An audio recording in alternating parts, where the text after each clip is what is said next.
How's it going? Listen, I've said this a million times and I keep saying this. Okay. Wholesale presupposes retail. Okay. It is. If you're real estate wholesaling, you don't want to be a real estate wholesaler and, get rich quick like all these guys show you on YouTube, whatever.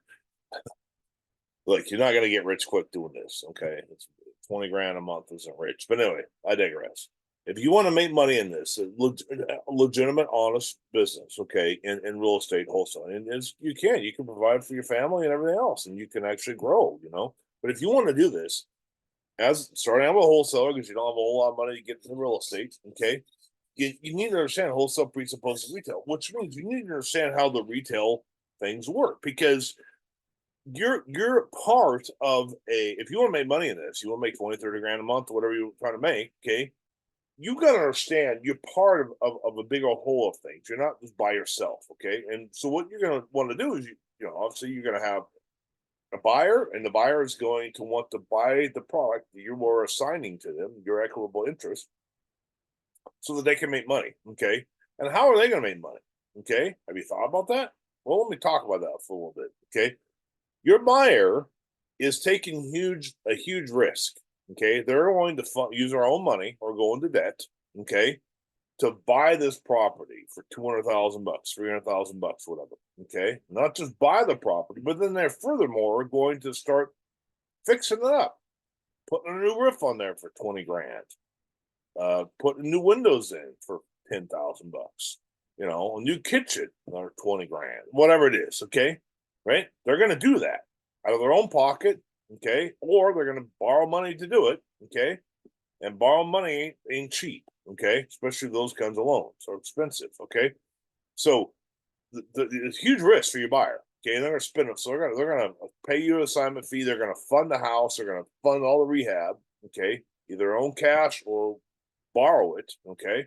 And then what they're going to do, they're going to put it on the MLS, and they're going to hope that their numbers work, okay, and that they find an end user buyer. And what's going to happen though is that end user buyer typically is going to be one of this video is going to be about. It's about the FHA buyer.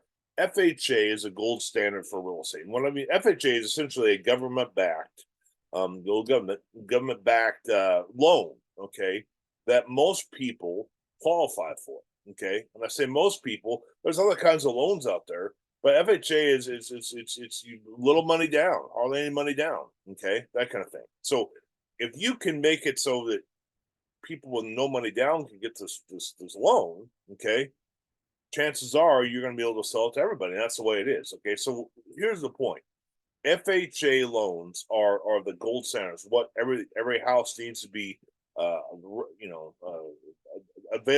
be able to sell to somebody. Every house has got to be uh, fixed up essentially to the FHA standards so that the seller can sell it. Does that make sense? So, as a real estate wholesale, you need to understand what this is, and FHA guidelines are always changing. Okay, so I'm not going to make some video right now about the current FHA guidelines because it doesn't, it'll change. Okay, so listen, and if you, how do you know what these are? You need to build relationships with a local lender. Okay, they're going to tell you this kind of stuff.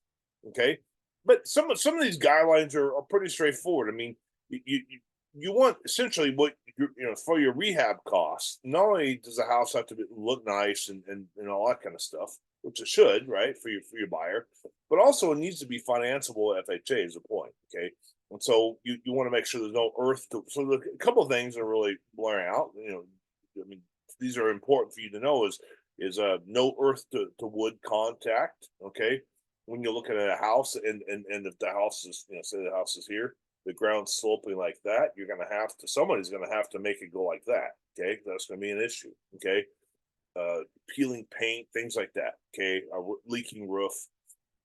So you want to look at these kinds of things. And so when you're talking to your buyer, okay, remember you're part of this whole thing. You're going to wholesale it to your buyer. Your buyer's going to fix it up. He's going to find a person who wants to buy it who's going to get this FHA loan, right? So part of this whole thing, you're going to tell your buyer this is the reality. Okay, you got some peeling paint here. You're going to have to fix that, the earth to wood and the sloping and that kind of thing, whatever it is. Okay, and so your buyer's going to realize if you start talking like this that hey, this person's solid. They're really trying to help me. They're looking out for my business. Let's build relationships together and make money together. Does that make sense to you? What I'm saying? Okay. So key is FHA financeability. That's what you want to know about. Okay, if the house is not FHA financeable, that is the first thing your buyer's got to do. Make it financeable. Okay, and then obviously add the other, pretty hardwood and granite and all that kind of stuff. Okay, so I hope this helps you. If you need help, clarification on rehab costs or whatever, potentially getting started, let me know. Maybe we do some joint ventures together. Let me know below, and we'll talk soon.